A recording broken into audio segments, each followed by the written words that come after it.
Bonjour tout le monde, c'est Roxy et bienvenue pour un gros récap de ces plusieurs mois d'aventures, de voyages, de projets. Je vais essayer de vous tenir à jour du coup de ce qui s'est passé au Salvador. J'y étais pendant un mois pour faire un projet éducatif nommé Kubo Plus et désormais on est implémenté sur place pour accompagner le gouvernement dans leur démarche éducative au niveau des écoles et des lycées. Il y a Surfing Bitcoin qui vient de se terminer. Je vais vous faire un petit récap à chaud et on pourra explorer un petit peu les questions que vous avez tous par rapport à certains dramas et mon point de vue par rapport à un petit peu tout ça en général et surfing.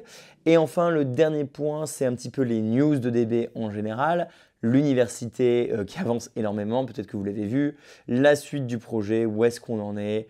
Voilà, vous savez que j'aime bien faire ce genre de petits updates de temps en temps. Ça fait très longtemps que j'en ai pas fait, ça fait longtemps que je suis moins devant la caméra, ça fait longtemps que je suis moins devant le YouTube, pour énormément de raisons qu'on va discuter à travers cette vidéo. Donc, écoutez, prenez un petit café avec moi et puis c'est parti, hein. Alors, on va commencer par le Salvador, simplement parce que vous avez été très nombreux à me poser des questions à Surfing et même sur les réseaux et encore hier au Meetup Bitcoin qu'on organise un petit peu régulièrement. Et j'avais pas envie de faire forcément un retour à chaud comme j'ai fait les autres années. Et finalement, je pense que c'est mieux pour la communauté que vous êtes au courant de qu'est-ce qu'on fait. Un, parce que vous êtes souvent nos Patreons et vous nous soutenez depuis très longtemps. Et surtout parce que si on n'explique pas concrètement ce qui se passe au Salvador, vous allez avoir des fausses news de tous les réseaux. Donc, on est parti un mois avec l'équipe, donc 4 personnes de DB, hein, moi, un autre caméraman, ensuite Agelex que vous avez déjà vu sur la chaîne, et puis Asio que vous aurez l'occasion de rencontrer, pour faire un projet éducatif qui s'appelle Kubo Plus. L'idée est très simple, c'était 2 semaines de cours sur Lightning de façon intensive au Salvador. Ça a été finalement un projet qui a pris quasiment 6 mois à être réalisé. Ils ont tout d'abord proposé cette aventure à tous les étudiants du pays. Il y a eu plus de 250 demandes de participation. Il y a eu un certain filtre par rapport à leur niveau de programmation et d'anglais. Ensuite, ils ont suivi des cours intensifs en ligne pour se préparer. Et à la fin, seulement 20 élèves ont été sélectionnés pour participer à cette activité plus en présentiel. C'est là où DB arrive. Avant, c'était plus Giacomo et d'autres personnes, comme Alekos par exemple. Et du coup, DB, nous, on est venu sur place pour vraiment donner des cours. Alors moi, je suis venu pour faire un petit peu un autre projet que je vais vous parler juste après, et également couvrir l'événement d'un point de vue médiatique. Et j'avais donc 2 professeurs sur place avec nous, Agelex et Asio pour la partie plus Lightning. Ces 2 semaines au Salvador ont été absolument incroyables. Les étudiants, c'était des amours. Je vais vous mettre la petite vidéo clip que j'ai réalisée pour eux. Là, comme ça, vous voyez un petit peu le contexte. Mais c'était ultra intense. Ils avaient des cours du matin au soir. On mangeait avec eux le petit-déj, le midi et le soir. On a appris vraiment à connaître ces Salvadoriens. Et on leur a donné en fait des connaissances presque incroyables par rapport à Bitcoin. Il n'y a jamais eu un séminaire, on va dire, de 2 semaines éducatif sur Bitcoin ou Lightning dans le monde qui était aussi intense que Kubo Plus. Il y avait quand même Adam Gibson et Peter Todd et plein d'autres têtes comme ça. Il y a Jimmy Song qui est venu, il y a Lisa de Blockstream. Si ces noms ne vous parlent pas parce que vous êtes un petit peu plus loin de l'économie, de l'industrie Bitcoin, c'est du très haut niveau quand même. Là, on n'est pas sur des petits profs. Et c'était incroyable. Et donc, après une semaine à la capitale et une semaine à El Zonte, ils ont fait un hackathon, les étudiants, et de ça, ils ont trouvé des internes. Et donc, c'est là où nous, Découvre Bitcoin, en fait, on a pris un interne salvadorien pour nous accompagner dans notre programme qu'on est en train de faire avec le gouvernement du Salvador, qui est de mettre un nœud Bitcoin Lightning et un ATM, donc un distributeur à Bitcoin Lightning, dans toutes les écoles du pays. Oui, vous avez bien compris. Je suis passé de petit youtubeur dans ma chambre, bon, je suis toujours, tu vas me dire, dans mon salon, mais désormais, on accompagne le gouvernement du Salvador pour la mise en place d'une infrastructure Lightning et d'outils pédagogiques dans les 6000 écoles du pays. Donc ça, c'est absolument fou, vous me direz-vous. Comment est-ce qu'on en arrive là? Comment est-ce que c'est possible? J'en parle avec Yuri qui me dit, mais tu te rends compte en France, si on voudrait faire ça, le nombre d'étapes qu'il y aurait d'administration? Alors que littéralement, comment ça s'est passé? C'est que si vous avez suivi mes aventures, l'année dernière, j'étais allé au Salvador pour Adopting et j'étais resté pour faire Ataco, un hackathon dans une région au nord. L'idée de cet hackathon, c'est que je voulais faire ça. Je voulais mettre un nœud Lightning un ATM et apprendre aux étudiants à l'utiliser pour qu'ils deviennent des petits gestionnaires d'une micro-entreprise, entrepreneurs qui comprennent le Bitcoin, qui aient les outils. Suite à ça, en fait, j'ai eu un contact avec le ministère et petit à petit, j'étais en mode, bon, bah, il faudrait faire ça à une plus grande échelle. Et le gouvernement du Salvador a pour mission d'éduquer la jeunesse sur la finance et l'entrepreneuriat, ce qui en France n'est pas du tout le cas. Et du coup, petit à petit, bah, il y a eu des discussions, des appels d'offres, et je me suis retrouvé à commencer à éduquer, on va dire, une partie du gouvernement par rapport à Lightning, pour qu'ils comprennent. Et petit à petit, je leur ai expliqué mon plan. Et puis c'était en mode, bon, bah allez, c'est une super idée, on va essayer de le mettre en place. On va essayer de mettre en place ça dans les écoles. Et ça prend beaucoup de temps à discuter, vous vous en doutez. Mais à force de persévérance, à force de donner des cours, à force d'expliquer que c'est comme ça qu'on doit faire, et bah, il y a plein de cartes qui se sont débloquées. Et donc là, quand on est allé au Salvador, donc en plus de Kubo Plus, j'ai pu rencontrer énormément d'acteurs. Et donc, ça y est, aujourd'hui, Agelex est sur place au Salvador en train de déployer, on va dire, c'est ce grand projet complètement fou, hein, parce qu'il faut être complètement fou pour se dire qu'on va faire ça. Et ça marche. Donc aujourd'hui, on a Oscar qui a rejoint l'équipe. Alors, il ne parle pas français, mais bravo et bienvenue Oscar dans la team. Et donc, Agelex sont en train d'installer. Donc, on commence avec 5 villes, 5 écoles qui ont été définies dans une zone géographique pour qu'on fasse le nord, le sud, l'ouest et l'est. C'est un peu notre bac à sable. On est en train de donc, déployer les nodes, créer les règles d'utilisation du node pour les étudiants. On est en train d'organiser les cours qu'on fait là-bas. On est déjà en train d'apprendre. Et on crée également du coup toutes les règles en fait pour que quand nous on parte, c'est les étudiants du conseil étudiant, on va dire, de l'école, qui sont en charge et donc ils vont pouvoir manager le nœud Lightning comme une micro-entreprise. Ils vont toucher des frais quand tous les étudiants du collège vont se mettre à changer leurs petites pièces en Satoshi. L'idée, c'est qu'ensuite, ils utilisent leur Satoshi pour aller dépenser dans les commerces aux alentours. Ils vont également apprendre la technique, parce que les gens plus techniques de l'école, les quelques-uns qui peuvent et qui ont envie, vont pouvoir se permettre de jouer avec le nœud. Voilà. Les nœuds Lightning vont être connectés en autres écoles, ce qui va créer une sorte de graphe pour le Salvador d'infrastructure Lightning pour les gens qui sont encore dans les écoles, avec pour les plus techos des frais très hauts pour pouvoir sortir, pour pas qu'on se fasse siphonner notre liquidité, etc. Donc c'est vraiment un bac à sable. Et en fait, je pense que c'est la première fois dans l'histoire de l'humanité qu'on donne carte blanche, on va dire, à des entrepreneurs finalement, parce qu'on est chez DB, pour essayer de faire un truc pour la jeunesse à une échelle étatique. Et ça, c'est possible parce que au Salvador, ils ont vraiment envie que Bitcoin, ça marche. Alors, j'ai critiqué Chivo, vous le savez, je suis en désaccord avec énormément de choses qui ont été faites, vous le savez. Il n'empêche que même si l'adoption est au plus bas, parce que petit point de parenthèse sur le Salvador, l'adoption est au plus bas. Je veux dire, il n'y a personne qui utilise Bitcoin, hein, soyons honnêtes. Si l'année dernière, je vous avais dit qu'il y avait une personne sur 10 ou 3 personnes sur 10 dans le marché, cette année, il y en avait 0 sur 20. Il n'y a vraiment pas beaucoup d'adoption quand on va en dehors des grandes villes. Quand je dis grandes villes, c'est vraiment juste Saint-Salvador, quartiers internationaux et elles ont monté. Ça s'explique pour énormément de raisons, hein. Ça s'explique parce que déjà le Chivo c'est nul. Ça s'explique parce qu'il n'y a pas eu forcément d'éducation au lancement. Ça s'explique parce que le marché est extrêmement bas. Et ça s'explique parce que en fait, c'est politique, le Bitcoin, tout simplement. Le Bitcoin, c'est politique. Chivo, ça veut dire cool dans le slam là-bas. En fait, c'est pas cool de prendre le portefeuille de l'État. Et ça se comprend, tu vois, il va être un petit peu anarchique, un peu anti-système. Tu prends le portefeuille de l'État. En général, donc, l'adoption du Bitcoin est très basse, on ne va pas se mentir. Ça ne sert à rien de se mentir. De toute façon, il nous faut des vrais stats si on veut savoir comment on évolue. Oh, petit hodl, il est tombé. Voilà, reviens là. Et voilà. Il n'empêche que, outre le fait que l'adoption du Bitcoin n'avance pas, la réalité au Salvador, c'est que le pays est dans une croissance, peut-être pas économique, parce que je n'ai pas des stats, mais je pense économique, mais surtout sociale incroyable.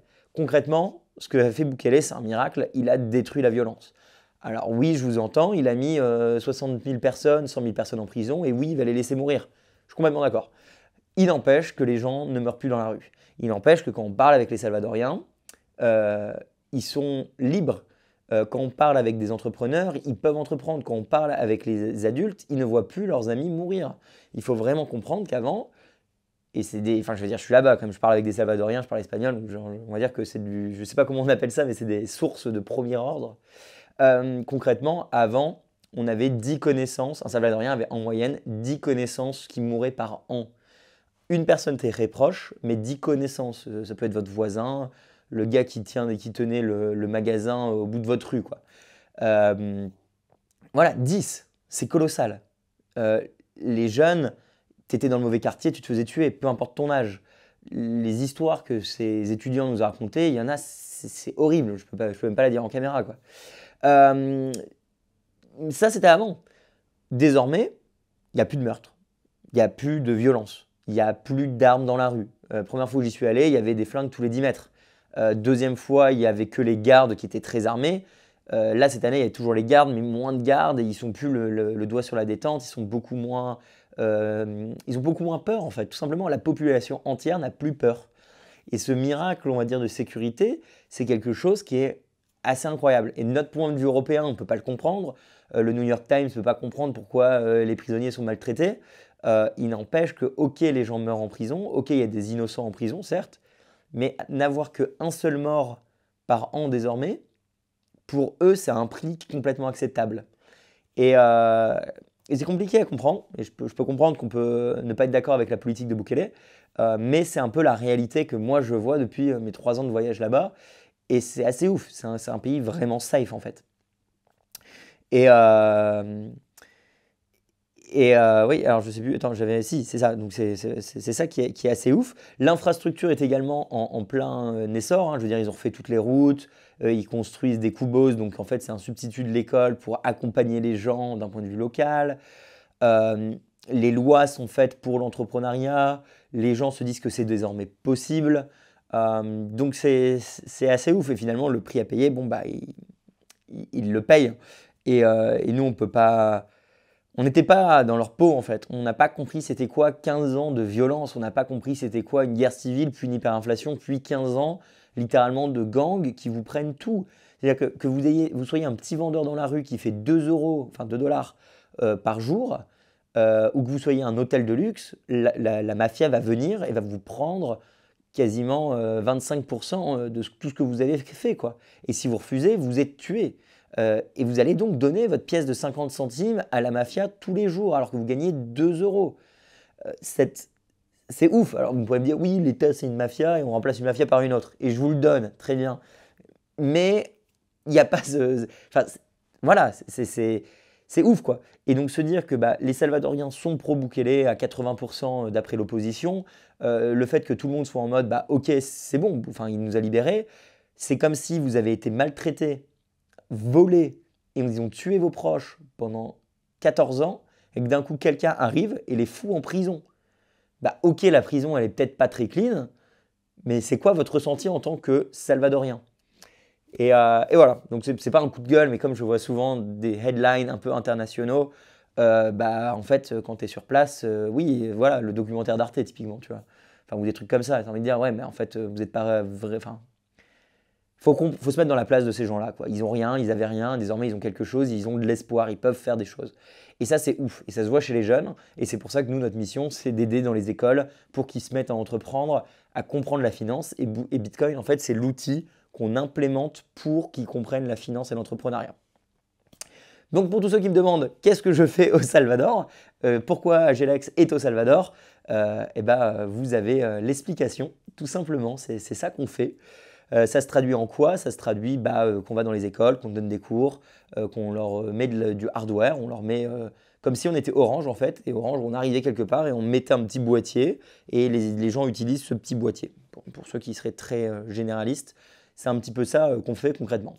Alors c'est le début, j'espère que ça va pouvoir continuer et qu'on va pouvoir vraiment atteindre 6000 écoles, parce qu'évidemment on ne fait pas 6000 écoles du jour au lendemain et on ne fait pas 6000 écoles comme ça, hein, c'est extrêmement compliqué ce qu'on essaie de faire. Euh, mais si ça marche, on aura développé un modèle de micro-banking qui peut être répliqué dans le monde à bas coût. Et ça, c'est incroyable, simplement parce qu'aujourd'hui, ce qui est connu, c'est le micro-lending, donc des petits prêts dans les pays en développement. Vas-y, je te prête 40 euros, tu pourras acheter une poule, avec la poule, tu auras des œufs, etc. On peut le voir à plus grande échelle pour un village. Bon, bah nous, concrètement, ce que j'essaie de créer et ce que le Salvador me permet de faire, c'est un bac à sable expérimental pour créer du micro-banking qui n'a jamais été imaginé avant. Et l'idée, c'est très simple, c'est que si on met un ATM, bah, concrètement, ils ont leur propre banque. L'ATM, c'est leur propre échange décentralisé non KYC. Donc, on crée un réseau d'échanges décentralisé non KYC qui est très dur d'arrêter. Et ensuite, ils ont leur propre liquidité. Donc, ils deviennent custodial de leur portefeuille Lightning dans la communauté, un peu comme un FEDI. Et en plus, on leur donne un Jade. Donc, ils ont moyen de créer facilement un cold wallet, un multisig et le manager à une échelle plus locale. Donc, ça devient vraiment une micro-banque avec tous les besoins qu'une banque a, tous les services qu'une banque peut offrir à leur communauté. Et ce package, il coûte à peu près, allez, on va dire 1500 maximum, 1200, on pourrait même réduire le prix drastiquement. On est en train de voir pour réduire le prix des ATM approche de 80 euros pour qu'en Afrique on puisse les déployer. Ça peut être game changer pour le monde en fait. Ça veut dire que n'importe qui peut aller dans une communauté, un village et dire bah, voici le pack qui vous permet d'être souverain. Et si on arrive à faire ça au Salvador et qu'on arrive à prouver que ça marche, bah, j'aurais fait assez, je pense, pour DB pour prendre notre petite retraite. Hein. Voilà. Donc ça, c'est par rapport au Salvador. Si vous avez des questions, surtout, n'hésitez pas. On n'a pas trop de contenu là-dessus. Je veux dire, voilà, on le fait un peu en sous-marin. Vous remarquerez que je communique un peu moins sur les réseaux. Simplement parce que DB grossit et que du coup, d'autres personnes s'occupent des réseaux pour moi. Et c'est absolument super. Alors, on ne gagne toujours pas en rond. Hein, donc, si vous voulez nous soutenir, surtout n'hésitez pas, ou du moins pas assez pour l'ampleur de DB. Hein. Évidemment, on est payé pour le Salvador, vous inquiétez pas. Mais dans l'idée, les réseaux sociaux sont désormais maintenus par d'autres personnes. D'autres personnes ont pris le relais également par rapport au YouTube. Je ne sais pas s'ils veulent que je dise les noms, donc je ne vais pas les dire par principe. Mais donc c'est super cool. Ça me permet de me consacrer à d'autres projets, vous vous en doutez, comme du coup le Salvador. Maintenant, c'est un peu pré-lancé. Agelex gère, vas-y Alex, vas-y Oscar, donnez tout. Hein. Et je peux m'attaquer surtout à un autre projet qui est pour moi le plus important d'un point de vue temporalité pour une boîte, c'est notre université. Du coup, je mettrai une petite vidéo à gauche. Voici la nouvelle interface de l'université, donc la Sovereign University, qui est la nouvelle plateforme e-learning de Découvre Bitcoin, qui est du coup le remplacement de l'ancienne, qui était académie.découvre Bitcoin, où il y avait déjà 8 formations. Et ça fait très longtemps que je vous en parle de cette nouvelle plateforme, hein, évidemment, pour ceux qui suivent, mais c'est très long à développer et on avance assez vite et on est très content du résultat. Elle est belle, elle est bien, elle est désormais en 5 langues, français, anglais, italien, espagnol, allemand. On a plus de 60 tutos répertoriés, on a les ressources, on a les cours. Les cours ont désormais du texte, même s'il n'est pas très bien maintenant, il faut qu'on le corrige. On va avoir les signets, on va avoir énormément de nouvelles fonctionnalités qui n'étaient juste pas possibles avant. Et on va vraiment pouvoir scale l'éducation parce que finalement, il faut, enfin je pense que, et c'est un truc qu'Alex, Agelex m'a dit un jour, Bitcoin c'est tellement compliqué que si en plus tu dois apprendre une nouvelle langue, tu ne vas pas le faire. Et c'est complètement vrai. Et du coup, on doit pouvoir avoir l'intégralité du contenu éducatif Bitcoin simplement accessible partout dans le monde, dans leur langue locale. Et ça paraît con, je sais, les gens vont dire mais pourquoi tu veux ça? Bon, je le veux, c'est tout, et on va le faire. Et on va le créer, et on l'a créé. Et donc aujourd'hui, on a 5 langues, mais demain, on va avoir japonais, coréen, on va avoir par exemple congolais, enfin la langue locale, on va avoir swahilien, et on va avoir on peut avoir des petits dialectes en fait. Ça va permettre de détruire cette barrière à l'entrée technologique, d'avoir plus de développeurs, d'avoir plus de talents ou plus de personnes passionnées. Et finalement, c'est ça qu'on veut, nous. On veut créer des milliers de communautés partout dans le monde. C'est le plan de DB. Hein. Comme en France, vous l'avez si bien fait, c'est admirable. L'idée, c'est que ça se réplique. Et ça se répliquera s'il y a des connaissances, s'il y a des trucs comme le Space Cake, s'il y a des trucs comme DB, Découvre Bitcoin, hein, qui sont déployés dans d'autres pays, là où pour l'instant, il n'y a quasiment rien. Et finalement, l'université va permettre cette scalabilité, va permettre de donner du contenu gratuit à tout le monde et vraiment d'approfondir. À terme, l'université, ce sera comme l'école 42, en très gros pour ceux qui connaissent. Mais voilà, donc l'université avance super bien. Là maintenant, je me remets à fond là-dessus. On a la formation minage qui devrait sortir dans les prochaines semaines, vu que ça y est, les Atakai ont été enfin livrés. Je m'excuse pour Atakai, franchement, toutes les gens qui étaient en précommande, on va vous envoyer un mail probablement aujourd'hui ou dans 3 jours concrètement ou dans une semaine. Les S9 ont été vérifiés par notre équipe, on peut les vendre. C'était mon mot d'ordre, c'était on doit vérifier qu'ils marchent avant de vous les envoyer. Ils marchent, on peut vous les envoyer, donc on peut envoyer les commandes. Les packs Atakai seront également disponibles et on est en train de refaire le site pour que ce soit plus clair pour tout le monde parce que je sais que c'était un peu compliqué.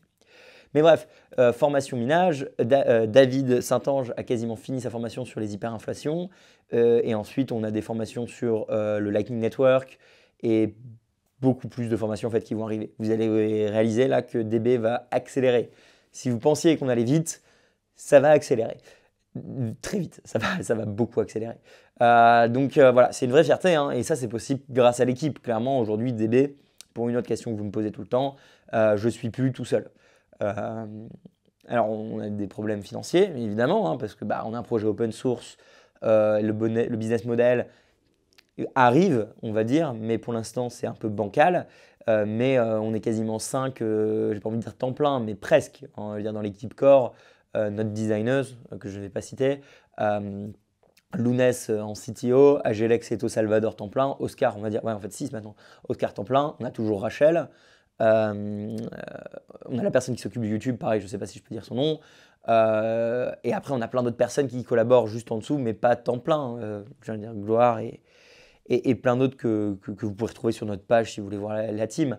Et en plus de ça, on a nos bénévoles, on a nos traducteurs, on a les gens qui créent le contenu, on a les gens qui proposent des nouvelles formations sur l'université, on a les gens qui nous accompagnent au Salvador. Enfin, c'est un micmac sans nom. Et forcément, j'ai créé DB tout seul en soi, donc je suis le seul, pas directeur, mais voilà, il n'y a pas de cofondateur. Donc aujourd'hui, l'équipe me rejoint et Asio évidemment, Asio qui est le bras droit, enfin avec Agelex, qui sont vraiment les gens qui font que ça puisse tourner, parce que voilà, c'est compliqué de manager autant de monde. Et ça s'améliore, on améliore nos process constamment, donc si vous voulez aider, vous pouvez venir aider. Je ne suis plus complètement sous l'eau parce que des gens comme Asio ont fait en sorte que ça soit plus simple d'organiser tout ça. Parce que en fait, le problème de DB, c'est moi. Et moi, mon problème, c'est que je crée un projet tous les mois et que j'ai plein d'idées. Donc, il faut qu'on puisse organiser entre ma passion, ma vision, mon entrepreneuriat et la réalité de comment est-ce qu'on manage des gens qui ont plus ou moins du temps, qui ont besoin de plus ou moins d'argent, avec des projets plus ou moins compliqués. Donc ça avance très bien DB. Évidemment, jamais comme on voudrait, mais ça, franchement, on peut se féliciter. Donc bravo à toute la team, bravo à vous tous. Je sais que sur les réseaux, on n'a pas l'impression que ça avance, parce que on n'a pas énormément de vues, c'est plein bear market, on ne fait pas énormément de sorties, ou peut-être moins qu'avant.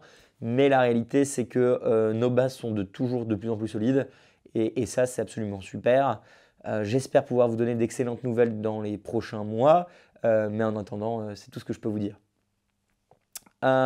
Autre chose, voilà, Atakai, c'est fait. Le site e-commerce voit un nouveau lancement dès les semaines prochaines. Je pense la semaine prochaine. On a désormais des petites casquettes. Alors, moi, vous savez que je suis fan de la mienne. Open Source Everything, donc ça c'est ma marque désormais, enfin c'est ma marque, c'est ma personnalité. Mais on a les casquettes infinies, on a refait les fringues, on a des t-shirts exclus que je vous mets à droite de Surfer Bitcoin, on a des Nerdminer, on va avoir Atakai, on va relancer la production des nœuds, on a des plaques métalliques. Bref, on a fait un vrai travail de fond pour essayer de relancer ce e-commerce qui était clairement nul et à l'arrêt parce que je peux pas tout faire. Mais maintenant, c'est bon, on est beaucoup plus organisé, on va dire. C'est vraiment ça la force de DB maintenant, c'est qu'on est à peu près organisé. Ma team dirait pas encore assez, mais franchement, on a fait des progrès. Voilà par rapport à DB en général, je pense. Si vous voulez soutenir, achetez de la marchandise, devenez Patreon, il y a de la donation, n'hésitez surtout pas. Le dernier sujet que j'avais cité dans cette petite... où vous venez aider sur l'université, on a besoin de dev front en React et on a besoin de personnes qui veulent bien gérer de la data, vérifier des cours, vérifier de la traduction en français, ce qui a été réalisé, tout ce genre de trucs. Si vous voulez être bénévole pour DB, on va créer le club des bénévoles de DB. Et vous aurez un super t-shirt bénévole de DB avec un petit lapin trop cool. toute ma team me déteste parce que je viens d'inventer ça, typiquement. Voyez, c'est comme ça qu'on fonctionne. Mais venez si vous voulez être bénévole de DB, on fera un système facile pour que vous puissiez nous aider si vous le souhaitez. Maintenant qu'ils me détestent, je peux parler du dernier sujet qui est du coup Stacking Sat et Surfing Bitcoin. Moi, vous le savez, ça fait très très longtemps que je soutiens Stacking Sat et parce qu'on a créé la boîte en même temps, parce qu'ils m'ont lancé entre guillemets en partie grâce à la première édition de Surfing. J'ai fait toutes les éditions de Surfing, j'ai contribué énormément à la deuxième avec les kakimonos géants que vous connaissez, qui vont être réutilisés d'ailleurs. Et voilà, donc Surfing et moi, on a toujours été extrêmement liés. J'ai fait des vidéos pour eux, je les ai soutenus, je suis même actionnaire chez eux, vous devriez le savoir en principe. La réalité, c'est que pendant le bear market, ils ont eu un mouvement dur et que forcément, comme tout entrepreneur, ils doivent faire des choix difficiles. Le fait que Stacking ait survécu, c'est absolument incroyable comparé à ce qu'ils ont eu à affronter. On pourrait reprocher des choix de management quant à la gestion de leur trésor. Très bien, moi je ne suis pas mieux, hein, je paye personne quasiment. Franchement, on est tous à reprocher. Il n'empêche que Surfing Bitcoin cette année, ça a été c'était une réussite. C'était super. J'aurais peut-être dû commencer par là, mais c'était vraiment bien. C'était super bien organisé, la bouffe était bonne. Il y a des reproches évidemment que je vais en venir, mais en règle générale, pour les conditions de marché, c'était une véritable réussite. Donc bravo à l'équipe. Les gens ne réalisent pas le taf que c'est d'organiser une conférence. Et maintenant, d'un point de vue personnel, je fais énormément de conférences. Genre, je vais quasiment à toutes les conférences, enfin pas toutes les conférences du monde, mais je suis en conférence quasiment une semaine sur deux ou un peu plus. Parce que c'est là-bas où je fais tout le business et c'est comme ça que tout se crée. Je vais à Adopting, je vais à Riga, je vais à Prague, je vais aller au Ghana. Bon, bref, je les fais toutes. Surfing, on peut être fier de l'avoir. Il n'y a pas de conférence en Italie, il n'y a pas de conférence en Angleterre. Il va y avoir la première conférence là à Madrid créée par les plebs. Surfing, ça fait 4 ans que ça existe. Il n'y a pas beaucoup de conférences qui ont 4 ans.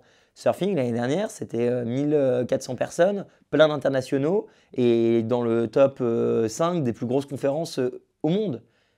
Il n'y en a pas beaucoup qui peuvent se vanter d'avoir fait ça ou d'avoir ça.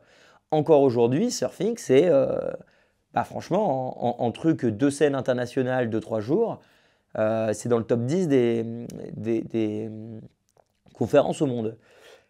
Moi-même, y compris, j'ai été dur avec Surfing parce qu'il y a plein de trucs, voilà, c'est un environnement global et puis comme je ne suis pas forcément en France tout le temps et que j'ai plein d'autres trucs en tête, je ne suis pas là à les défendre sur les réseaux ou à chill à fond, mais n'empêche, on peut que admirer, je trouve, qu'ils en sont très très bien sortis, que c'était très sympa. Alors les petites remarques que j'ai pour ceux qui n'étaient pas là, alors moi personnellement j'étais sur la scène internationale quasiment tout le temps et elle était d'extrêmement bonne qualité, Bitcoin only, cypherpunk, anarchiste, et vas-y qu'il faut combattre la régulation, etc. De l'autre côté, en effet, si vous regardez le programme, il y avait des trucs Web3, il y avait des trucs régulation, les sponsors, il y avait des banques, il y avait le gendarme le gendarme en cybersécurité qui a parlé, etc. Il n'empêche que, même si je ne suis pas forcément d'accord avec ce qu'ils disent, c'est intéressant de connaître leur point de vue. Et moi, personnellement, voilà, j'ai mes concours de l'AMF, j'ai fait les trucs de régulateur de marché, je comprends comment fonctionne la régulation et je comprends comment ils essaient de tracer tout le monde. Et je pense que c'est même important d'écouter le discours et le panel du général ou du gars de la gendarmerie. Je vous invite à le regarder pour que vous compreniez un petit peu leur point de vue. Vous compreniez comment les CBDC, ils les voient, comment ils voient la criminalité dans Bitcoin, comment ils voient le traçage à travers la vie privée. Donc finalement, les panels français que j'ai pas forcément fait, des gens ont pu se plaindre sur les réseaux ou sur place. Mais alors, outre les trucs un peu plus crypto, Web3 et tout le bazar, bon ça ok, bon voilà, il faut faire des compromis, c'est pas facile d'être Bitcoin only tout le temps. Il n'empêche que ils ont fait un effort de faire une tangente différente qui peut être compréhensible. Et puis surtout, c'était orienté business. Donc c'est orienté business, tu fais un truc orienté business, tu t'adaptes à ta cible. Et je comprends bien que beaucoup de gens ne sont pas venus parce que c'était bear market et que le prix était quand même très cher. Enfin, c'est cher quoi. Et puis c'est surtout Biarritz fin août. Donc il faut y aller. Moi, ça fait 4 ans que j'y vais, Biarritz fin août. Si un jour je ne vais pas à Surfing, c'est pas parce que je les aime pas, c'est parce que j'ai envie de faire des vacances différentes, quoi. Mais du coup, franchement, Surfing, J'ai été impressionné cette année. Il y avait moins de personnes, mais ils s'en sont sortis la tête haute. Donc bravo à eux. Je ne peux pas dire si. Enfin voilà, j'espère pour eux qu'ils continueront l'année prochaine, évidemment. Et on est toujours en bear market, hein, c'est pas facile. Mais franchement, pour tout ce qui s'est passé, j'ai rien à redire. Ça s'est très bien passé. Donc bravo à tout le monde. Tous les maxis qui étaient là ont bien aimé surfing. Hein, c'était très cool avec tous les copains. On a refait un barbecue chez nous à la fin. Moi, de mon point de vue, du point de vue de DB, c'était un net positif. Pour les gens qui étaient là-bas, tout le monde a trouvé ça très très bien. Donc, comme j'aime bien faire le récap de surfing, je vous le fais. Ils ont tout déchiré, donc bravo.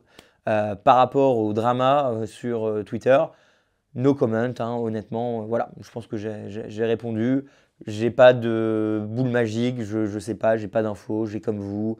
De mon côté, ils ont été réglo. En tant qu'investisseur, j'ai envie de dire que j'ai eu toutes les informations nécessaires à travers les étapes, à travers les périodes. Donc, voilà, j'attends de voir, évidemment, mais je prends ni un camp ni un autre. Je me concentre de continuer à construire et soutenir les acteurs de notre écosystème. On peut être fier d'avoir Surfing, on peut être fier d'avoir des boîtes Bitcoin only qui se battent. Donc franchement, on n'est déjà pas beaucoup. Si je me mettais à tailler les peu de personnes qu'on avait en allié, je pense pas que DB serait là où est-ce qu'on est aujourd'hui. Tout simplement. Vous pouvez ne pas être d'accord et vous pouvez contre-argumenter sur oui, mais gna gna gna gna gna. On en parle assez souvent dans les bars, les gars. Voilà, il n'y a pas besoin d'en débattre. Franchement, ça sert à rien. Donc, beaucoup de gens voulaient ma réponse. Je me suis permis de la mettre. Peut-être que ma team de montage dira de ne pas la mettre, mais je pense pas. Je fais toujours le montage tout seul d'ailleurs. Si vous êtes monteur, on cherche des monteurs. Écoutez, franchement, je pense que j'ai fait un bon récap. Ça fait 32 minutes. Donc plutôt pas mal. Mes grosses priorités, clairement, vous le comprenez aujourd'hui, moi c'est ma plateforme parce qu'il faut qu'elle soit belle, bien et j'onboard un maximum de profs. Et le Salvador, c'est pas que je délaisse la France, mais c'est que la France elle tourne.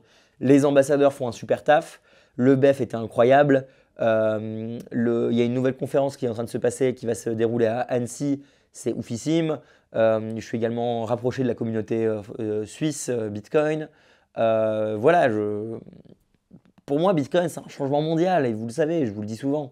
Donc, je peux me battre pour la France, mais à un moment, en France, je me suis essoufflé. Enfin, les ambassadeurs, c'est incroyable, et vous prenez le relais, et je suis content que vous ayez pris le relais, mais c'est pas en France que je peux bouger. C'est pas en France où je vais pouvoir aller dans toutes les écoles d'un pays et mettre en place une politique monétaire dans chaque école et leur apprendre à changer leur vie grâce à la finance et l'entrepreneuriat. Ça, c'est dans un pays qui laisse les bitcoiners développer pour eux quelque chose de ouf. Donc, clairement, mon but, c'est que l'université soit internationale et que le Salvador, ça tourne. Je vais continuer à faire plein de trucs pour la France, évidemment, mais vous comprenez bien qu'à un moment, on s'essouffle. Et je suis très content que des gens prennent le relais. Typiquement, ma team en France, évidemment, hein, mais surtout How to Bitcoin. How to Bitcoin, un petit média français là, qui se développe, qui est super. Et ça, c'est cool.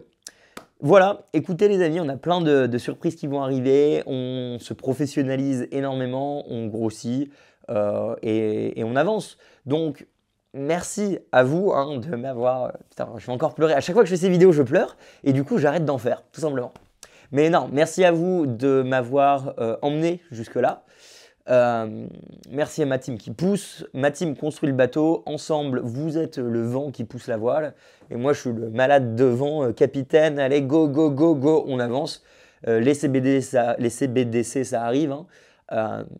L'emprise sur notre système il arrive, la fin du peu de non-KYC qu'on a elle arrive, clairement on n'est pas contre une course contre la montre mais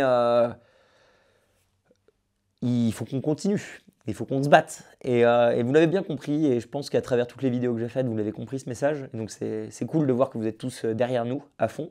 Donc continuez les amis. Quand l'option premium de l'université sortira, inscrivez-vous s'il vous plaît. C'est littéralement notre business model.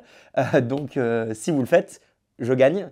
Si vous ne le faites pas, ça va être plus dur pour moi à terme. Donc voilà, c'est comme Patreon, mais sans donner à Patreon, sans être tracé en Lightning directement chez moi. Enfin, chez moi, chez DB. Donc, vous avez un petit pic pour ceux qui êtes restés jusqu'à la fin.